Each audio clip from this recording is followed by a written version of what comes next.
ሰላም ጤና ይስጥልኝ አብሪ ሚዲያ አድማጭ ተመልካቾቼ እንደምን አላችሁ? እነሆ የሰዓቱን መረጃ ወደ እናንተ ለማድረስ ቀርብ ያለው። በዚህ ሰዓት ወደ እናንተ የማደርሰው መረጃ ትህነግ አስታርቁኝ ብሎ ደጅ ቢጠናም ዓለም አቀፉ ማህበረሰብም ሆነ ፌዴራል መንግስቱ ፊት እንደነሱት ለማወቅ ተችሏል። ይህንን እንመለከታለን።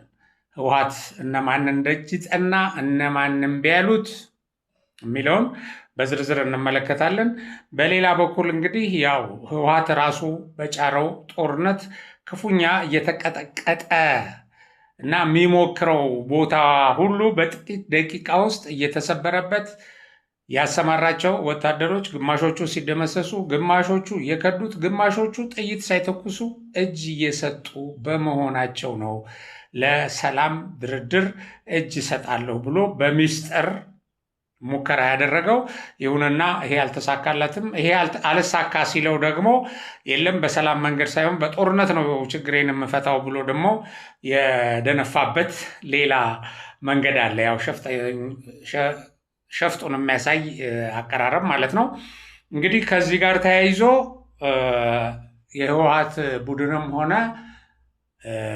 በጽምዶ ከሱ ጋር ለመዋጋት ተፈራርም ያለው ወይም ቃል ገብቻለሁ ወይም ዝግጁ ሆኛለሁ የሚለው የፋኖ ኃይል ጭምር የተማረኩበት፣ ወደ ሰላም የገቡበት፣ የተደመሰሱበት በርካታ ዜናዎች አሉ። እነሱን አብራችሁን ከቆያችሁ እስከ መጨረሻው ትመለከቷቸዋላችሁ ወይም ታደምጠዋላችሁ እና የመጀመሪያውን ዜና ወይም ለትንታኔ የመረጥኩትን ርዕስ ለመጀመር ትህነግ አስታርቁኝ ብሎ ደጅ ቢጠናም ዓለም አቀፉ ማህበረሰቡም ሆነ ፌዴራል መንግስት ፊት እንደነሱት ለማወቅ ተችሏል። ለህወሓት ፖሊት ቢሮ ቅርበት ያላቸው ምንጮችን ዋቢ አድርጎ ዩኤምዲ ሚዲያ እንደዘገበው የህወሓት ሊቀመንበር ዶክተር ደብረጽዮን ገብረ ሚካኤል ማክሰኞ ዕለት በተካሄደው የፖሊት ቢሮ ስብሰባ ላይ ከተለያዩ አገሮች ጋር ስለ ሰላም የተነጋገሩ መሆናቸውን ግን ደግሞ ንግግሩ ያልተሳካ እንደሆነ መግለጻቸው ተዘግቧል። በተለይም ከአሜሪካው አምባሳደር ኤርቪን ማሲንጋ ጋር የስልክ ልውውጥ አድርገው ያገኙት ምላሽ አሉታዊና ተስፋ የሚያስቆርጥ መሆኑን ነው ደብረጽዮን የገለጹት። እና ደብረጽዮን ለስብሰባው ባቀረቡት ሪፖርት በቅርቡ ኦገስት 1 ቀን በሸረሪና አካባቢ የተፈጸመውን ጥቃት ተከትሎ ትግራይ ላይ ጥቃት እየተፈጸመ እንዴት አሜሪካኖች ዝምታን መረጣችሁ ብለው አምባሳደሩን መጠየቃቸውን ገልጸዋል። ይሁንና አምባሳደሩ የሰጧቸው መልስ ያልተጠበቀና ህወሓትን ተስፋ የሚያስቆርጥ የሚያሸማቅቅ ነበረ። እንደዘገባው አምባሳደሩ ለተፈጠረው የሁኔታዎች መባባስ የህወሓትን አመራር ተጠያቂ ያደረጉ ሲሆን በተለይም በቅርቡ የተንጸባረቁትን አደባባይ የወጡ ንግግሮችንና ለዲፕሎማሲያዊ ጥረቶች ያላቸውን አቀራረብ በምክንያትነት ጠቁመዋል። አምባሳደሩ ለደብረጽዮን ጥቃቱን የጀመራችሁት እናንተ ናችሁ እንዳሏቸው ተዘግቧል። አክለውም መንግስትን ከመቅበር ወደኋላ እንዳትሉ የተናገራችሁትና የፎከራችሁት እናንተ ናችሁ።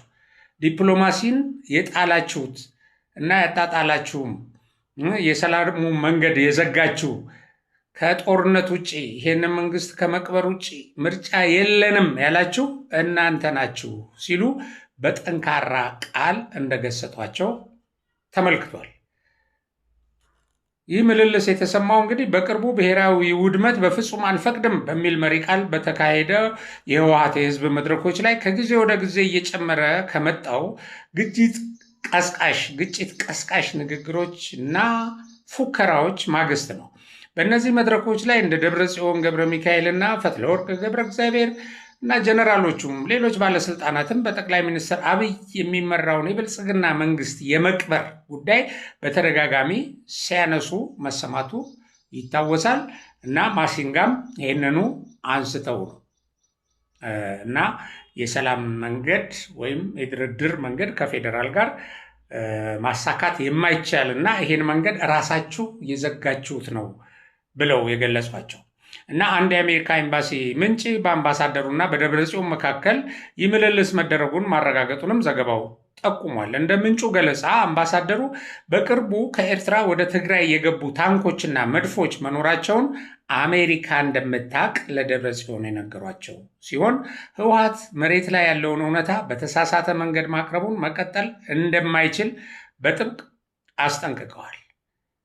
እንዲሁም የሸረሪናን ውጊያ የጀመራችሁት እናንተ ናችሁ ብለው ሊያጭበረብሩ የሞከሩትን ህወሓት ላጭበርብረው ጦርነት ተከፈተብን፣ በድሮን ተደበደብን ብለው ያቀረቡትን አቤቱታ ውድቅ እንዳደረጉባቸውም መረጃው አመልክቷል።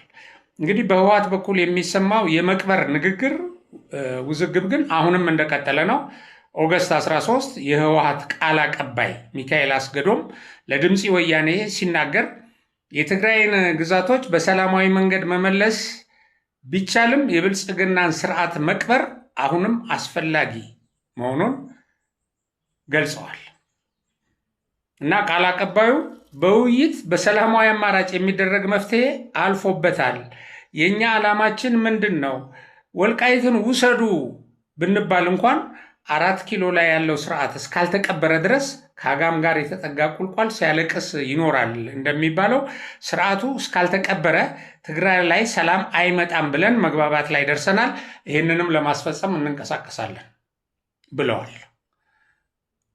ይሄንን ያሉት ቃል አቀባዩ በእርግጥ የሰላም ሙከራው ወይም የሰላም ልመናው አደራድሩም ብሎ የተደረገው ልምምጥና ልመና የማይሳካ መሆኑንና ምላሹ ተስፋ የሚያስቆርጥ እንደሆነ ካረጋገጡ በኋላ ነው። ማሊ ስምሽ ታሞጥሙጫለሽ አይነት ማለት ነው። ስለዚህ እንደዚህ ብለው የሰላሙ መንገድ ከተዘጋና ተስፋ ከቆረጡ በኋላ ያው ይሄን መንግስት ካልቀበርን በስተቀር መሬታችሁን ውሰዱ ቢለን እንኳን አንቀበልም፣ ይሄን መንግስት ከማጥፋት ውጪ ምንም ምርጫ የለንም ብለዋል። እንግዲህ ህወሓት ይሄ ነው፣ ህወሓት ማለት ይሄ ነው። ይሁንና ግን ህወሓት እንደዚህ በየመድረኩ ባገኘው አጋጣሚ ሁሉ ቢደነፋም በሌላ በኩል ደግሞ አስታርቁኝ አደራድሩኝ እያለ እየለመነ ማለት ነው። ይሄንን ለመሸፈን ደግሞ ወይም መንግስት ሰግቶ ወደ ድርድር እንዲመጣ ለማድረግ እቀብርሃለሁ፣ ከጽምዶ ጋር እዋጋለሁ፣ እንደዚህ አይነት ጥንካሬ ያለኝ ህዝብ ተነሳስቶልኛል፣ ከኢትዮጵያ ከዳር እስከ ዳር ያሉ ተቃዋሚዎች ከጎኔ ናቸው እያለ ቢያስፈራራም መሬት ላይ ያለው እውነት የህወሓት ቡድን በየጊዜው እየተደመሰሰ ነው። ትንሽ ቦታ ጦርነት ጭሮ ወይም የሆነ እንቅስቃሴ አድርጎ የተመቶ የሚደመሰስበትና የሚያፈገፍግበት ሰዓት እጅግ አጭር ነው። ባለፈው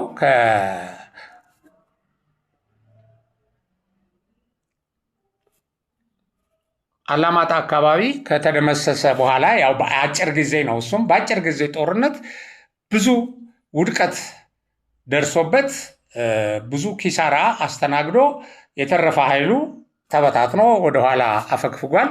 ከዛ በኋላም እንደዚሁ በራያ አካባቢ ቆቦ አካባቢ ውጊያ አድርጎ ነበረ።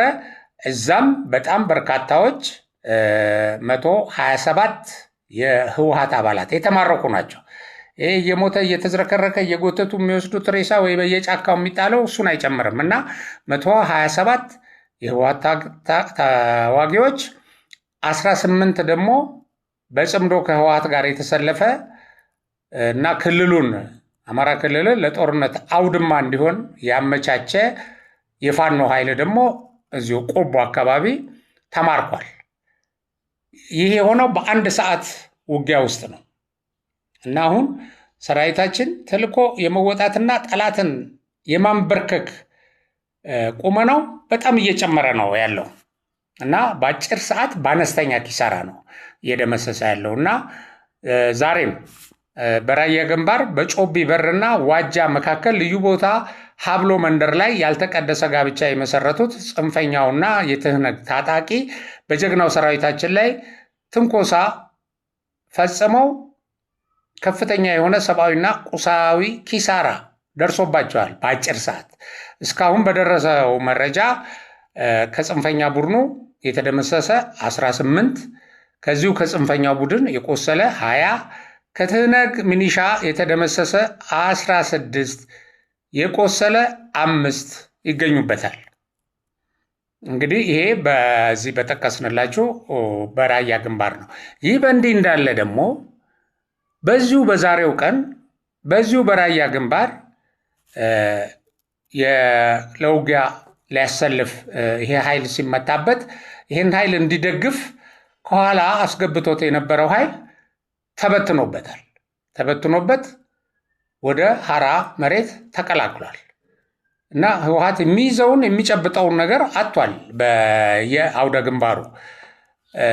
እንግዲህ ይህ በእንዲህ እንዳለ እዚሁ ጽንፈኛው ጋር ያለው ኃይልም አንድም ከቲፒኤልኤፍ ጋር ከአማራና ከኢትዮጵያ ጠላት ጋር ከዚህ በፊት በአማራ ህዝብ ላይ ብዙ በደል ካደረሰ ከሃዲ እና ጨካኝ ቡድን ጋር አልሰለፍም ያሉ፣ በሌላ በኩል ደግሞ መከላከያ ሰራዊት የተሸሸጉበት ቦታ ሁሉ እየሄደ የሚያደርስባቸው ድብደባና ሎጂስቲካቸውን እና ሌሎች መንቀሳቀሻቸውን እየዘጋና እያወደመ መላወሻ ስለነሳቸው እጃቸውን የሚሰጡ በጣም በርካታዎች ናቸው እና በዚሁ በዛሬው ቀን ነሐሴ 11 2018 ዓ.ም በሰሜን ጎንደር ዞን አድርቃይ ወረዳ ዛሬማና አካባቢው የመንግስትን የሰላም ጥሪ የተቀበሉና በጫካ ሲንቀሳቀሱ የነበሩ የጽንፈኛው አባላት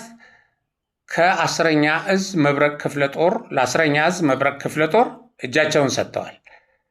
ከ4 ቀን በፊት ቁጥራቸው 70 የሆኑ ታጣቂዎች እጃቸውን እንደሰጡ ዘግበናል።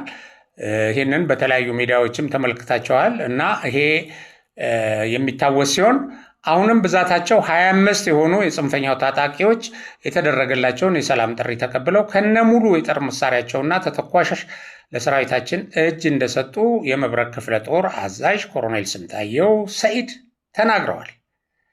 በተያያዘ ዜና የሰራዊቱ አመራሮች ከቀበሌ ነዋሪዎች ጋር ውይይት አድርገዋል። እነዚህ የቀበሌ ነዋሪዎች በአድርቃይ ወረዳ ስር የሚገኙ ነብራና ፋርቃ የሚባሉ ቀበሌዎች ሲሆኑ ጽንፈኛ ቡድኑ ተሸሽጎባቸው የዘረፋና ሌሎች ወንጀሎችን ሲፈጽምባቸው እንደቆየ ነዋሪዎቹ ለመብረቅ ክፍለ ጦር አመራሮች ተናግረዋል። በዚህ ጽንፈኛ ቡድን ላይ የሚወሰደው እርምጃ ተጠናክሮ እንዲቀጥልና አካባቢያቸው ሰላም እንዲሆንም ነዋሪዎቹ ጠይቀዋል።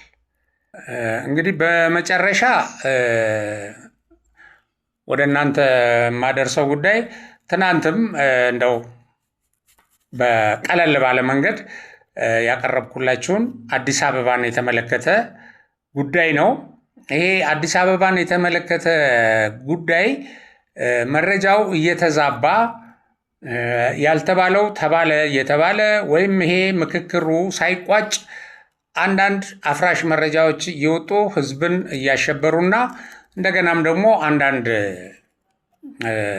ያልተገቡ አቋሞች እንዲወሰዱ ወይም ነዋሪው በስጋት እንዲወጠር የሚያደርጉ መረጃዎች እየተሰራጩ ነው።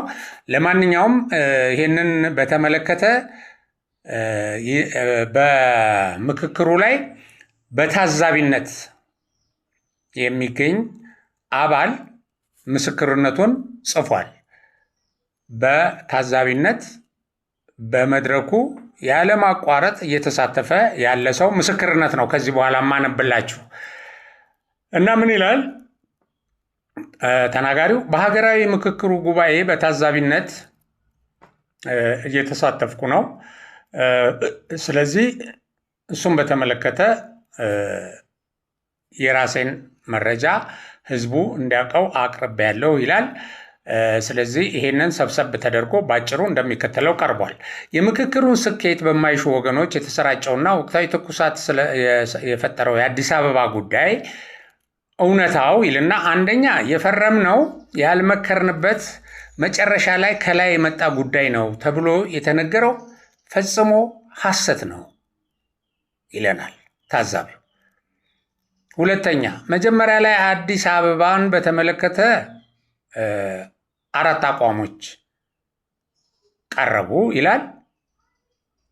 እነዛን 4 አቋሞች ይዘረዝራቸዋል። ከ4ቱ አቋሞች አንደኛ ተጠሪነቷ ለፌዴራል መንግስት ይሁን አንድ ሁለተኛ ተጠሪነቷ ለኦሮሚያ ክልላዊ መስተዳደር ይሁን ይላል። ሶስተኛ ራሷን የቻለች ክልል ትሁን።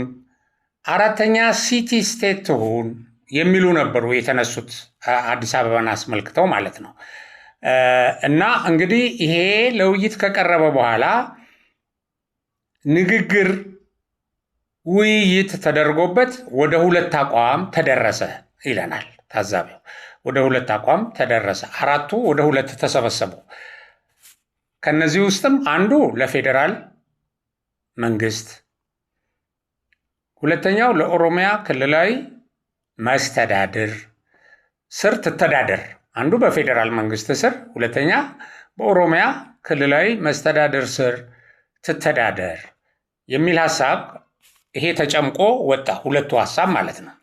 ከዚህ በኋላ በእነዚህ ጉዳዮች ላይ ንግግሩ ቀጥሎ ተጠሪነቷ ለኦሮሚያ ያሉት ወገኖች ሐሳባቸውን አለዝበው ወይም አሻሽለው ተጠሪነቷ ለፌዴራል መንግስት ሆኖ የኦሮሚያ ዋና ከተማ ትሁን፣ የፌዴራል መንግስትም የኦሮሚያም ዋና ከተማ ትሁን፣ ይሄ አሁንም እየተሰራበት ያለ ነው ወደሚል መጡ። በዚህ ደረጃ አለዝበው ማለት ነው። ኦሮሚያ ለማነው አዲስ አበባ ለኦሮሚያ ተጠሪ ትሁን የሚለው እና ለፌዴራልም ትሁን ለሁለቱም ትጠራ የሚለውን ሐሳባቸውን ስበው ወይም አለዝበው ምን ሆነ? ተጠሪነቷ ይቅርና ግን ለሁለቱም ለፌዴራል መንግስትም ለኦሮሚያም ዋና ከተማ ሆና ታገልግል፣ ይሄ ደግሞ አሁንም ተግባራዊ እየተደረገ ያለ ነው ወደሚል መጡ። ይሄም መጥቶ ደግሞ ይሄም ላይ ውሳኔ አልተላለፈም። ተወያዩ ወይም ታዛቢው እንደሚነግረን እዚህም ላይ ውሳኔ አልተላለፈም። ምንድነው? በዚሁ መሰረት አሁን አዲስ አበባን በተመለከተ ያለው ተጨባጭ አቋም ምንድነው የሆነው? አንደኛ አዲስ አበባ ተጠሪነቷ ለፌዴራል መንግስት ይሁን። ኦኬ። ሁለተኛ ተጠሪነቷ ለፌዴራል መንግስት ሆኖ የኦሮሚያ ዋና ከተማም ትሁን